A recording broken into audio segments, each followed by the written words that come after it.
Hello friends, welcome back to your own channel beginners point. और मैं हूं श्रुति आपके साथ और हम देख रहे हैं क्लास 9th डेमोक्रेटिक पॉलिटिक्स का चैप्टर 5th का हमारा further part. Why do we need rights in a democracy?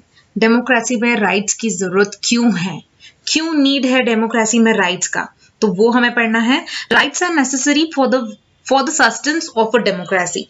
मतलब किसी भी चीज को चलाने के लिए, मतलब राइट्स जो है डेमोक्रेसी को सस्टेंस करने के लिए, मतलब उसे कह सकते हैं कि in democracy every citizen has to have the right to vote and the right to be elected by government, elected to government. मतलब डेमोक्रेसी में हर सिटीजन को ये राइट है कि वो वोट कर सकता है, वो अपना मतदान कर सकता है, अपने मत को दान कर सकता है, और राइट है उसे कि वो अपने गवर्नमेंट को इलेक्ट कर सकता है, अपने गवर्नमेंट को चुन सकता है। For democratic elections to take place, जब डेमोक्रेटिक इलेक्शंस होते हैं, it is necessary that citizen should have the right to express their opinion. ये बहुत ही जरूरी होता है कि जो भी सिटीजन है उस पर्टिकुलर कंट्री का, वो अपने ओपिनियन को वहां पर रखे, सामने रखे, form political parties and take part in political activities. Citizens ही है जो पॉलिटिकल पार्टी भी बनाते हैं, तो उन्होंने बनाना चाहिए और पॉलिटिकल एक्टिविटीज भी करनी चाहिए, पॉलिटिकल एक्टिविटीज में पार्ट भी लेना चाहिए। Rights also perform a very special role in a democracy. Rights जो है वो बहुत ही स्पेशल रोल परफॉर्म करते हैं डेमोक्रेसी में।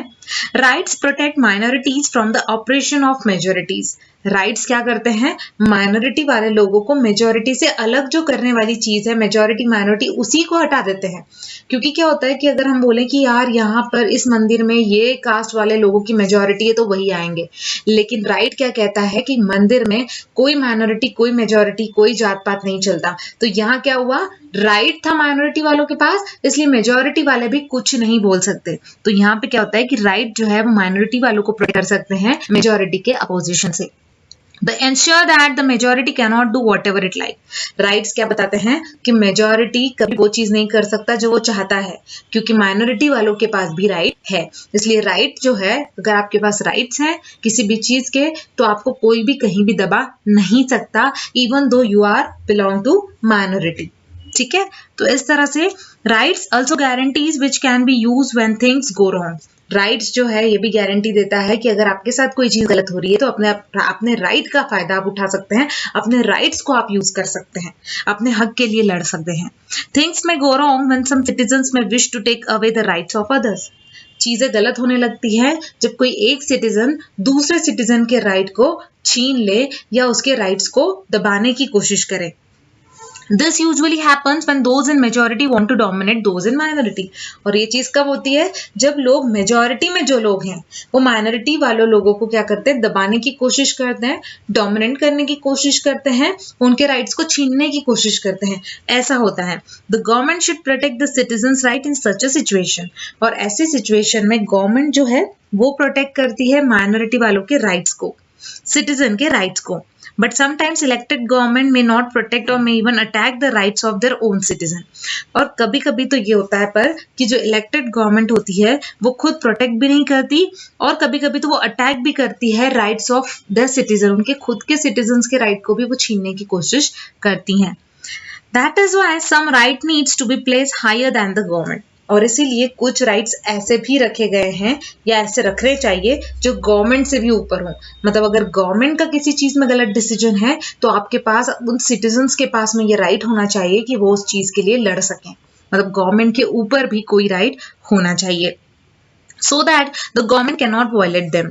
ताकि गवर्नमेंट जो है वो भी डरे, कोई भी गलत डिसीजन लेने के लिए गवर्नमेंट डरे, क्योंकि अगर उन्होंने कोई गलत डिसीजन लिया तो अदर सिटीजन या नॉर्मल जो जनरल सिटीजन्स हैं उनके पास में राइट होगा कि वो गवर्नमेंट के ऊपर अपोज कर सकें, गवर्नमेंट के जो डिसीजन है उसे अवॉइड कर सकें, इग्नोर कर सकें। तो इसलिए गवर्नमेंट जो है उन्हें वायलेट नहीं करेगी। In most democracies, the basic rights of citizen are written down in a constitution. और ज्यादातर डेमोक्रेसीज में जो बेसिक राइट्स है सिटीजन के वो कॉन्स्टिट्यूशन में लिखे गए हैं। Rights in Indian constitution. अब हम देखेंगे राइट्स जो इंडियन कॉन्स्टिट्यूशन में है वो क्या है।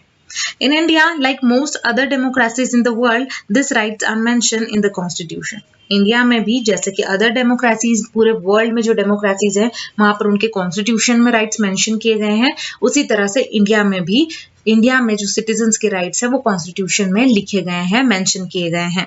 Some rights which are fundamental to our life are given a special status.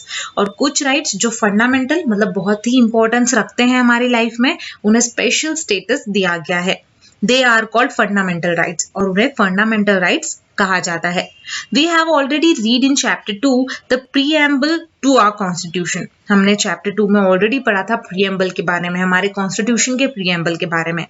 It takes about securing of all its citizens equality, liberty and justice. उस preamble में सब कुछ चीजें थी, वो किसके बारे में बताता है? तो सिक्योर करने के लिए सिटीजन की इक्वलिटी को, लिबर्टी को और जस्टिस को, मतलब उसे एक तो सबके साथ समानता मिलनी चाहिए, सारे सिटीजन्स के बीच में इक्वलिटी मतलब समानता हो, लिबर्टी मतलब आज़ादी हो, हर सिटीजन को हर चीज करने की आज़ादी हो, किसी में कोई भेदभाव ना हो, और तीसरा जस्टिस मतलब न्याय, न्याय भी हर सिटीजन को मिलना चाहिए, वो छोटा हो, बड़ा हो, काला हो, गोरा हो, अमीर हो, गरीब हो, जिस तरह भी हो। Fundamental rights put this promise into effort, और फंडामेंटल राइट्स जो हैं वो ये सारी चीजों को ध्यान में रखते हैं। They are an important basic feature of India's constitution, India के कॉन्स्टिट्यूशन का सबसे important basic feature fundamental rights ही है। You already know our constitution provides for 6 fundamental rights. आप लोग जानते हैं जैसे कि हमारे कॉन्स्टिट्यूशन में 6 फंडामेंटल राइट्स हैं। Can you recall this? क्या आप रिकॉल कर सकते हैं? What exactly do these rights means for an ordinary citizen? और ये 6 राइट्स जो है एक ऑर्डिनरी सिटीजन के लिए क्या मायने रखते हैं, ये क्यों इंपॉर्टेंट है, ये क्या उनका महत्व है? Let us look at this one by one. अब एक एक करके हम राइट्स को देखेंगे। देख सकते हैं आप यहाँ पे बहुत ही सुंदर पिक्चराइज करके एक पिक्टोरियल फॉर्म में हमें बताया गया है कितना अच्छा कौन से 6 राइट्स है जो हमारे फंडामेंटल राइट्स माने जाते हैं। फंडामेंटल राइट्स में right to constitutional remedies, right to equality, right to freedom, right against exploitation, right to freedom of religion and cultural and educational rights. ये 6 राइट्स हमारे फंडामेंटल राइट्स हैं जो बहुत ही ज्यादा इंपॉर्टेंट हैं। अब हम एक एक करके इन राइट्स को देखेंगे। पहला हमारा राइट टू इक्वलिटी। नाम से ही हम समझ सकते हैं इक्वलिटी मतलब सबके बीच समानता। आपको पूरा हक है कि आप अपने आप को दूसरों के बराबर माने, इक्वल माने। The Constitution says that the government shall not deny to any person in India equality before the law or equal protection of the laws. Government जो हमारा कॉन्स्टिट्यूशन है वो ये कहता है कि गवर्नमेंट जो है वो कभी भी किसी भी पर्सन को डिनाई नहीं कर सकती, मना नहीं कर सकती, इक्वलिटी के बेसिस पे लॉ के सामने और इक्वल प्रोटेक्शन देना पड़ेगा, लॉ हमारा कहता है, ऐसा हमारे कॉन्स्टिट्यूशन में लिखा है। It means that the laws apply in the same manner to all. इसका मतलब कि लॉज जो है सभी के लिए इक्वल है, कोई बड़ा छोटा लॉ के सामने नहीं होता। Regardless of a person status, उसका स्टेटस कोई मायने नहीं रखता। कोई आदमी जो बहुत बड़ा आदमी है, कह सकते हैं बहुत बड़ा पॉलिटिशियन है, और एक कोई गरीब आदमी है, लेकिन दोनों को जो राइट्स दिए गए हैं वो बिल्कुल इक्वल है। लॉ के सामने दोनों भी बराबर हैं। अगर दोनों में से किसी ने भी गुनाह किया है तो सजा दोनों को मिलेगी, भले वो पॉलिटिकल लीडर हो, बहुत बड़ा पॉलिटिकल लीडर हो, या फिर एक गरीब इंसान हो। अगर गलती है तो उसकी सजा उसे मिलेगी। This is called the rule of law, और इसी को कहते हैं लॉ का rule. Rule of law is the foundation of any democracy. Rule of law ही किसी भी डेमोक्रेसी का फाउंडेशन है, किसी भी डेमोक्रेसी का कह सकते हैं कि पैर है, जिसे हम कहते हैं बेस है। अगर आपका फाउंडेशन ही पक्का नहीं होगा तो आपकी डेमोक्रेसी, आपका ऊपर का जो पोर्शन है, या किसी बिल्डिंग का आप सोच लीजिए कि बेस ही अगर पक्का नहीं है तो वो बिल्डिंग गिर जाएगी तूफान आने से। तो इसीलिए कहा जाता है कि रूल ऑफ लॉ जो है ये फाउंडेशन माना जाता है डेमोक्रेसी का। It means that no person is above the law. इसका मतलब कि कोई भी पर्सन लॉ के अबव नहीं हो सकता, कितना भी बड़ा पर्सन हो, चाहे वो प्रेसिडेंट हो, चाहे वो प्राइम मिनिस्टर हो, लेकिन लॉ के सामने सभी लोग छोटे हैं। There cannot be any distinction between political leader, government official and an ordinary citizen. जैसे मैंने आपको पहले ही एग्जाम्पल दिया कि कोई भी डिस्टिंक्शन, कोई भी डिफरेंस नहीं होगा लॉ के सामने, ना तो किसी पॉलिटिकल लीडर का, ना गवर्नमेंट ऑफिशियल का, और ना ही कोई ऑर्डिनरी सिटीजन का। लॉ के सामने ये तीनों इक्वल है। कोई स्टेटस मायने नहीं रखता कि आप कितने बड़े या कितने अमीर आदमी हैं, लॉ के सामने आप सब लोग एक हैं। Every citizen from the prime minister to a small farmer in a remote village, कोई भी आदमी हो, प्राइम मिनिस्टर से लेकर एक छोटा सा फार्मर, खेती करने वाला आदमी, वो जो है रिमोट विलेज का, is subject to the same law, उन सभी को सेम लॉ फॉलो करना होगा। No person can legally claim any special treatment or privilege just because he or she happens to be an important person. कोई भी person ये नहीं कह सकता कि वो, कोई भी पर्सन लीगली क्लेम नहीं कर सकता किसी स्पेशल ट्रीटमेंट को, ये कह के कि यार मैं आऊंगा तो सब दूर लोगों को दूर रखना, मुझे ऊंची पोजीशन पे बिठाना है एंड ऑल वॉट एवर।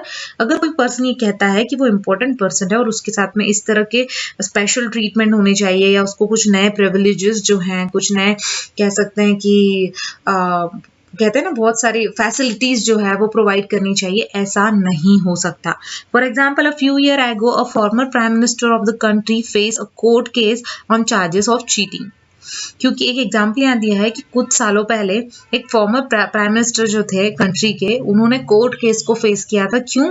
क्योंकि उन्होंने चीटिंग की थी। The court finally declared that he was not guilty. Court ने फाइनली डिक्लेयर किया कि उनकी गलती उसमें नहीं थी। But as long as the case continued, he had to go to the court, give evidence and file papers just like any other citizen. Even though कि वो पर्सन जो था गिल्टी नहीं था, मतलब उसने गलत काम नहीं किया था, लेकिन उसके बाद भी जैसे एक ऑर्डिनरी पर्सन को हर बार कोर्ट जाना पड़ता है सुनवाई के लिए, उस तरह से उन प्राइम मिनिस्टर को भी समय समय पे केस के लिए जाना पड़ा, उन्हें कोर्ट जाकर एविडेंसेस देने पड़े, पेपर्स को फाइल करना पड़ा, क्योंकि अदर सिटीजन्स का भी यही काम था और ये रूल था। ये सारे के सारे एक स्टेप वाइज सब कुछ चीजें थी जो करनी थी और इसी तरह से उन्हें भी करनी पड़ी। इसके सामने ये स्टेटस कोई मायने नहीं रखा कि वो एक प्राइम मिनिस्टर है तो वो क्यों जाएंगे बार बार, उन्हें भी ये सारी फॉर्मेलिटीज को निभाना पड़ा।